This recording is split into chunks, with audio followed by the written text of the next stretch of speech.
Hello Internet, and welcome to Let's Play Star Wars Knights of the Old Republic 2, The Sith Lords. I'm Hunter Black Luna. I LP'd the last game and I'm coming fresh off it, so it's kind of exciting to see the differences.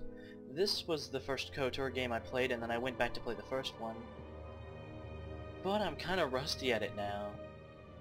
I've played ahead a little bit but not much. Honestly, comparing this game to KOTOR 1 it's tough because they're very different games.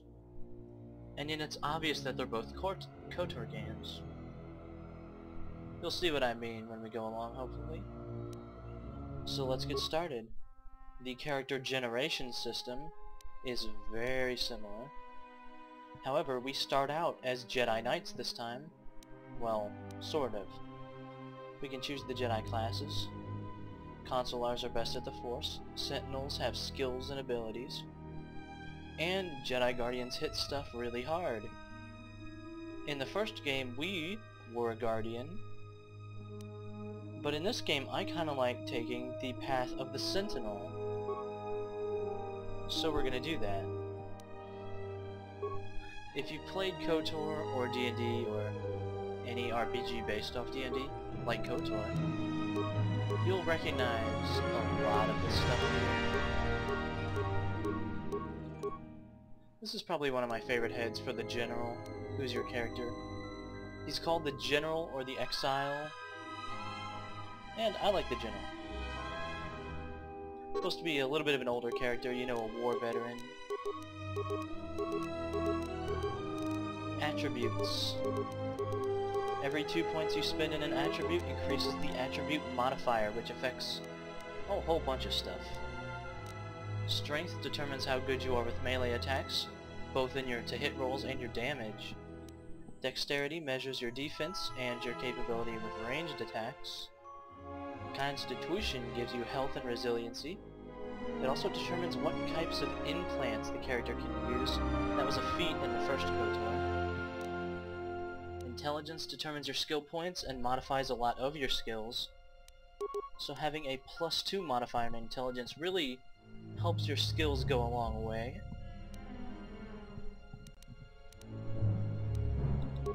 Charisma is how liked you are by people. It makes your force powers tougher to resist. You can use force powers of an opposing alignment easier. And it affects your companion's chances to hit. So it's kind of reflective of leadership skills.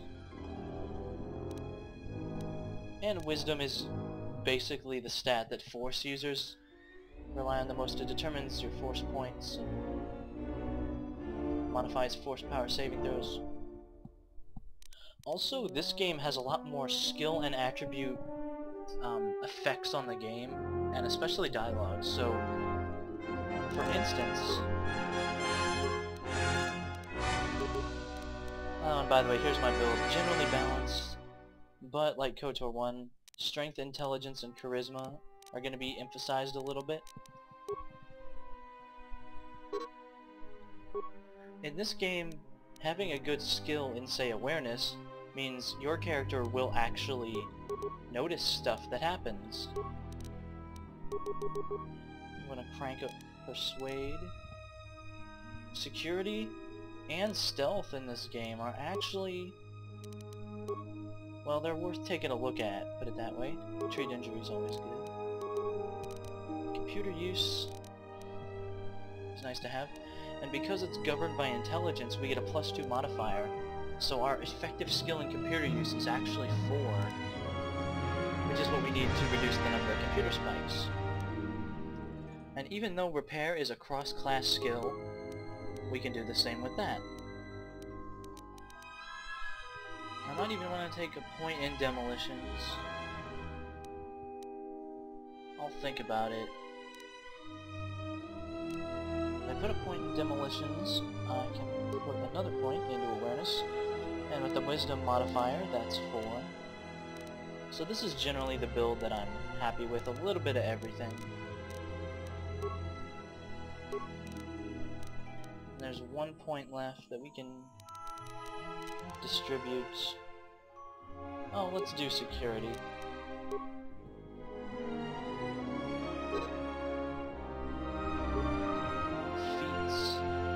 light armor proficiency, although as a Jedi we'll start getting force powers very quickly as we go along.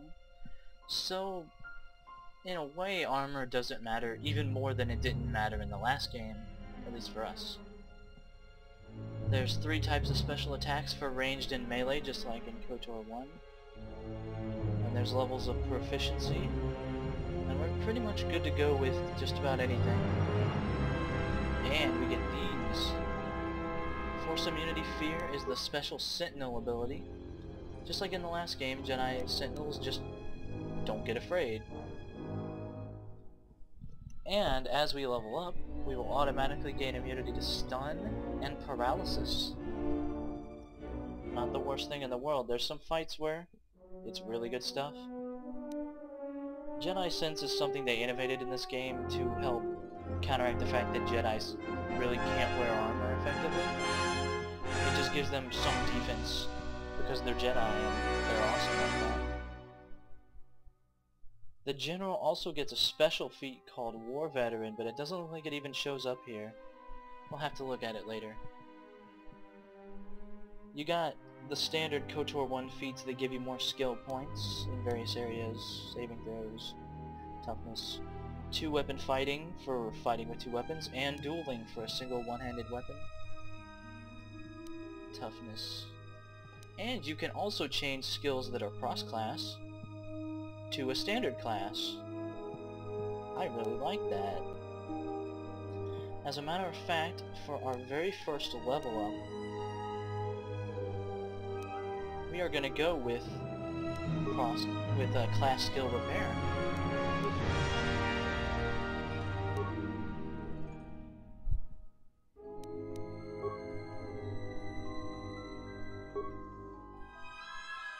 Dasa and Voran. You know what? I'll take it.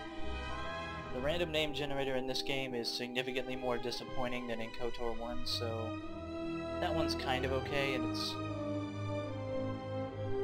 probably better than we'll get otherwise.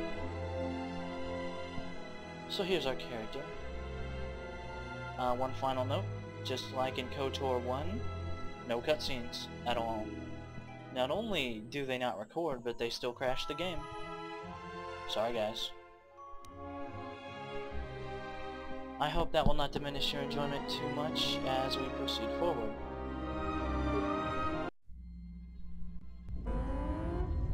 Primary power offline. Hyperdrive offline. Multiple hull breaches detected.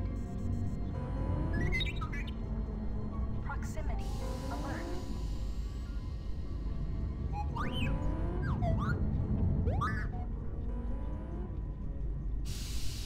The Ebon Hawk is adrift in space after a terrible battle. Most of its crew are dead or dying. You lie in the medical room in critical condition.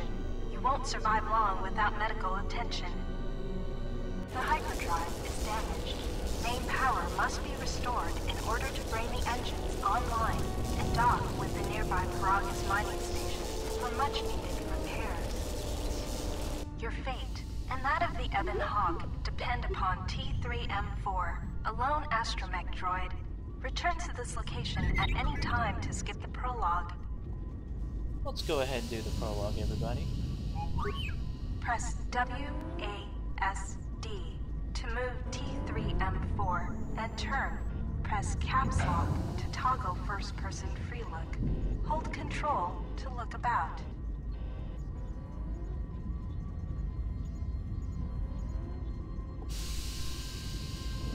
Yep. Very basic. If you haven't watched my KOTOR 1 Let's Play, I would heavily recommend you do it. Because early in the game, a lot of the stuff that happens there gets spoiled, if for no other reason. But you might recognize this character and this ship. But things have changed just a bit. All the people have gone away and left us to fix this wreck of a ship like we're Wall-E or some shit. Ah, the telepulling starts early. This room contains a glass field cylinder and the communications console. To target one of these objects, move close to it, left-click on it, or press Q or E to... Oh, tutorial stuff. You will come One of the across biggest many innovations of this game, some of it which tells will be you when locked. shit is empty. The computer spike you just picked up can be used at computer terminals to access functions, such as opening doors. Yeah, I'm probably gonna zip through the tutorial a little bit. We're gonna slice into the computer systems and open the main hold, which will let us access the rest of the ship. More or less. One thing to note also is that I have modded the crap out of this game. Even T3 has a different skin than he has in-game. A lot of them are cosmetic. This is the main hold. Although I have installed the restored content modification, and I don't have much experience with it, so I'm kinda eager to see what's going on. Okay, there's a console here. But we don't have the computer spikes to use it yet. And there also just so happens to be this locked footlocker. Your security skill is too low to open this footlocker. However, you can use your weapon to bash it open. Click on the bash icon or press 1. Unlike in the first game, bashing does have consequences though, which increases the usefulness of the security skill. Oh. Oh. Oh. Yep. Sometimes bashing or blowing open a container will break some of the items in the container, but you can use even broken items. They can be turned into useful components at a workbench. Alright, we have security spikes. And as per usual for an RPG, I recommend looting everything. If you need help exploring the Ebon Hawk, access the map screen by pressing M. No, we're good. Menus work about the same as in KOTOR. It's very obviously a KOTOR game. This blast door is magnetically sealed and cannot be opened. This is the main I think I heard hold. something.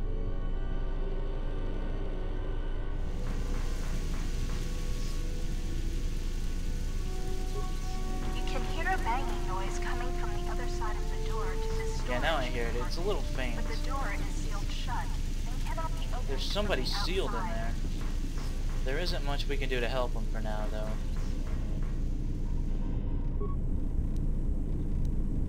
This old woman appears to be dead. There is a key card on the body that looks like it opens a locker somewhere. Cool. This is... This Yep. blast door is magnetically sealed and We cannot need be to slice into security now.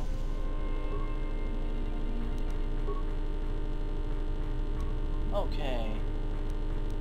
Cameras. Outer garage door. Inner garage door. So the garage is sealed by an airlock system. Because I believe it's actually venting to space right now. The engines are messed up. Utility lift. Looks like that still works. We might be able to get to the outer hull of the ship.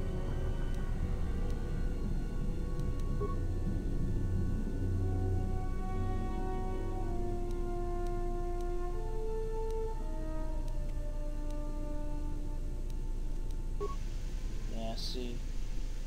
You can't open both of the doors though. Because that would let all the air out, and that'd be bad.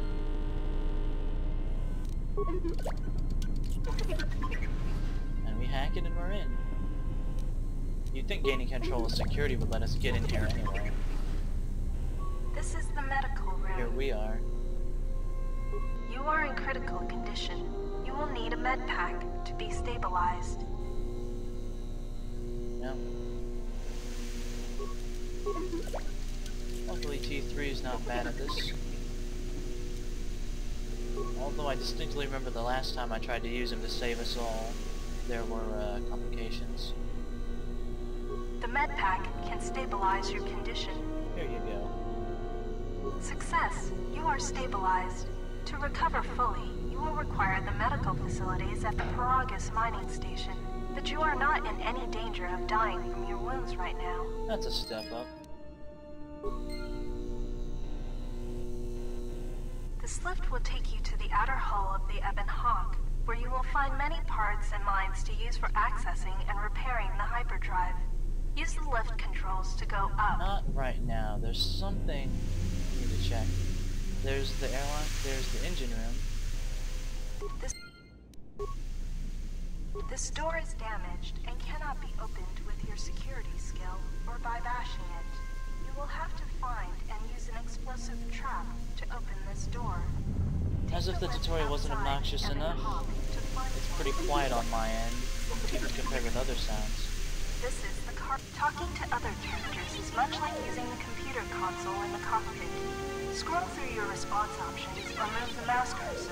Note that some responses may influence how other characters react to you, so choose carefully.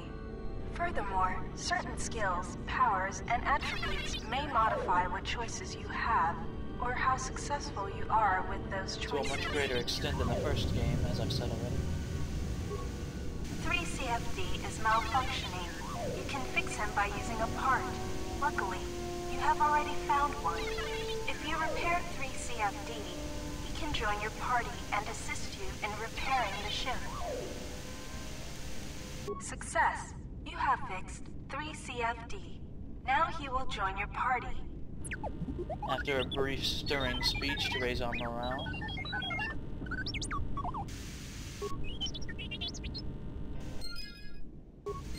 CFD is now a member of your party. To change which party member you control, click on their portrait. And he's not about to die, so that's good. Later, when you have more companions, you can add and remove party members from the party screen in the game menu. Impact armor, nice. You use the keycard you found to open the locker. No, I didn't. The impact armor from this locker can be equipped on the equip screen. To open the equip screen, click on the blaster icon in the top right area. Opening this up brings out a group of combat training droids that we have to kill, and I don't wanna. The lock on this container is too difficult to open. You'll need to use a security I believe security tunneler spikes to were in the help first open game, lock. but there wasn't much Look point in to the them. unlocked cylinder next. In If this you game, there encounter a is. difficult lock on it.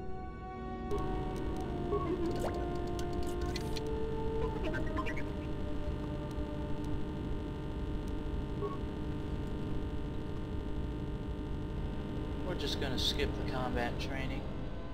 We really don't. Like, I mean, I don't need it anyway, but no one needs it. This is the main You don't hole. learn much. Okay. We could go topside, or we could get into the garage. Either is a viable option. Let's get into the garage first.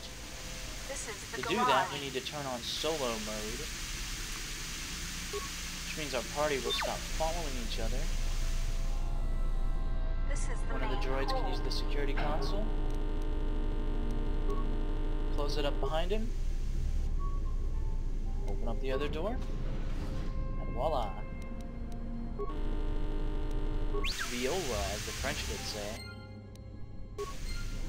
We have access to the workbench. These sparking wires also allow you to control the door, just in case you somehow you want to get both party members in here, even though I don't think that's necessary.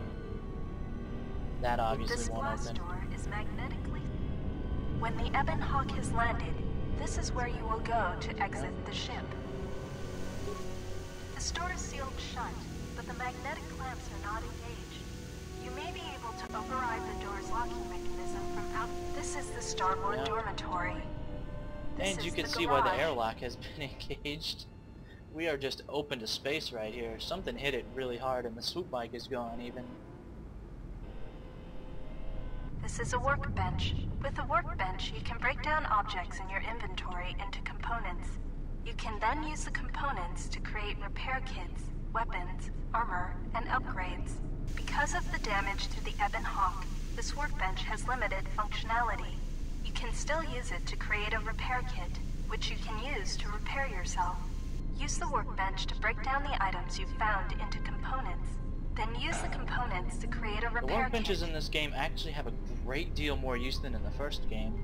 There's all kinds of new upgrades for items, and, as you heard, you can just make stuff. Even critical stuff like computer spikes and security tunnelers and repair parts. We have 2 total components. Let's manufacture a kit, and that's pretty much all we can do.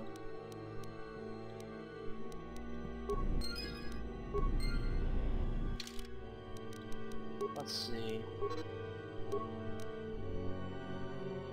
I suppose we could just use it here.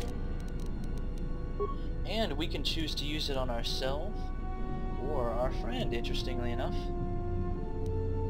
So you're no longer limited to just killing yourself. So if one person has a really high treat injury, they can heal the whole party and make that skill even more useful. That's good. In any case, let's go ahead and cycle the airlock.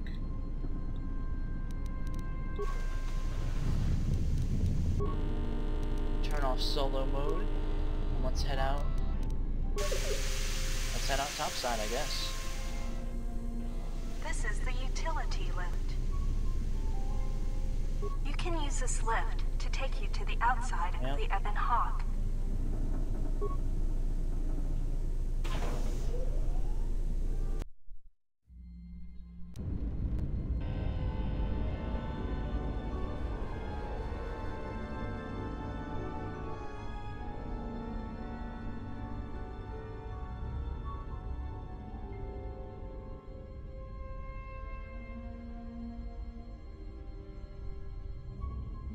What the hell happened to my baby?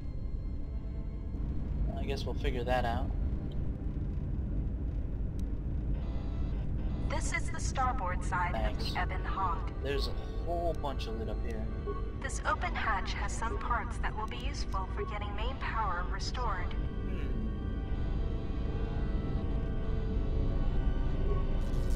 These exposed wires control the door to the starboard dormitory. The door is currently sealed, but you can override it from here. Success! The door is opened. You can now access the starboard dormitory through the garage. Good work, team. And we can loot more stuff. Just cannibalize parts of the ship to get it working again. Also notice that thing? That's Paragus. It's sort of a volatile place. There's a mining station there. We appear to be already near it. And that's where we'll go to find a safe harbor and some repairs. This busted engine port has some needed parts for the Ebon Hawk's hyperdrive. Take the parts here back down below to get main power restored. You need a bunch of parts, but there's a ton here, way more than you need. I'm still gonna collect them all in case items... Don't forget to explore the other side of the Ebon Hawk. In case items from the tutorial carry over, that's one of the reasons I'm doing this. This is the port. The bubbles ahead indicate mines that you've detected automatically with your awareness skill. Approach mines carefully. Recovering mines requires a higher demolition skill than disabling them, but you get to keep the mine. And that's mines. Wonder if we can recover. Yes, we can.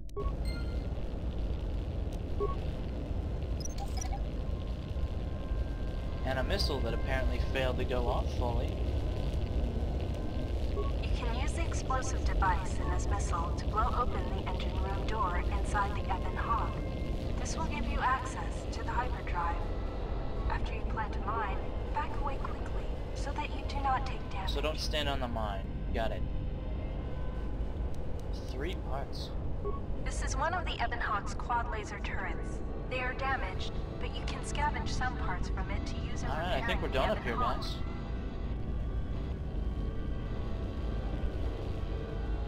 Yeah, we're done up here. You can use this lift to take you back. I think I'd spend a lot of time up here if the view is so spectacular compared to inside.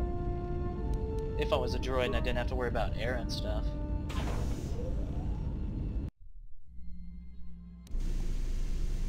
Okay. Let's check out the starboard dormitory real quick. This is the main hold. You can hear the banging noise faintly and it's kinda creepy. creepy. The whole opening part of the game is kinda creepy. Getting progressively more so as we proceed.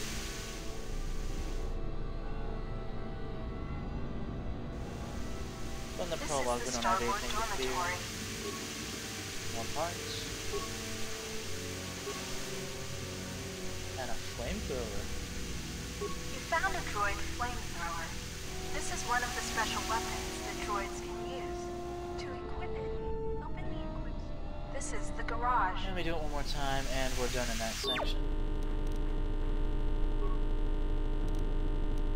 Alright.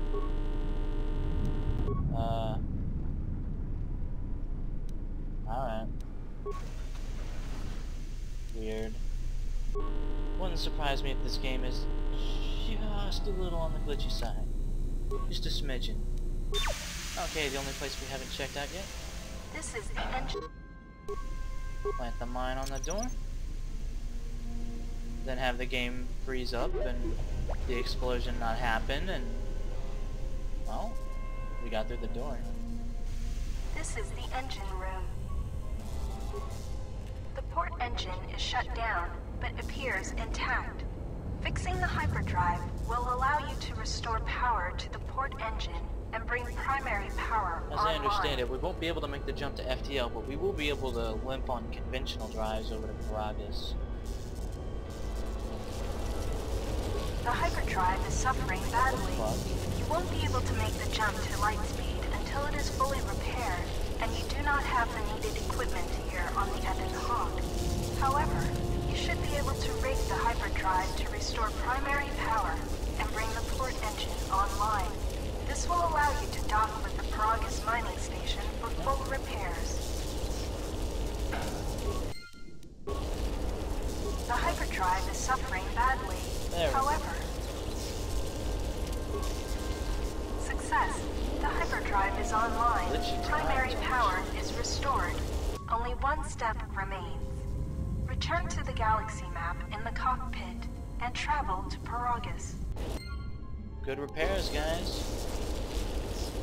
Let's get out of here before those sparks. It can't be good for a droid to just sit in a spark shower. It looks like that's all we can explore. Now, we've done everything in the prologue section that we could. Hold.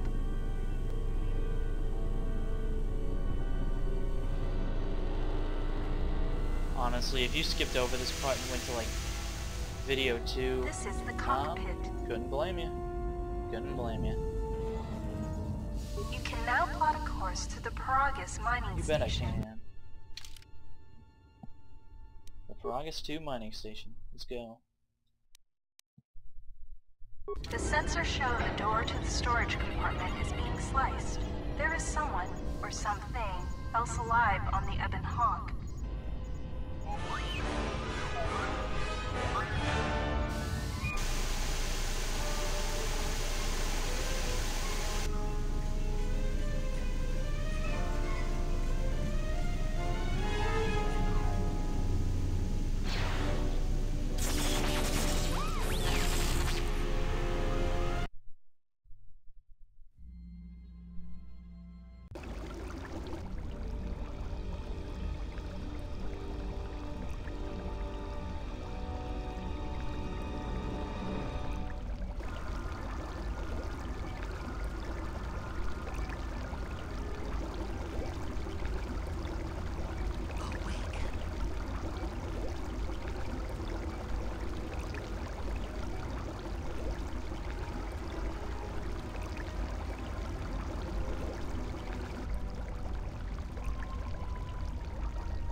And awakening with nothing more than some weird sackcloth underwear on in an unfamiliar medical bay. This seems like a great place to leave it off. Next time on Knights of the Old Republic 2, we'll figure out where we are and what the hell happened. then.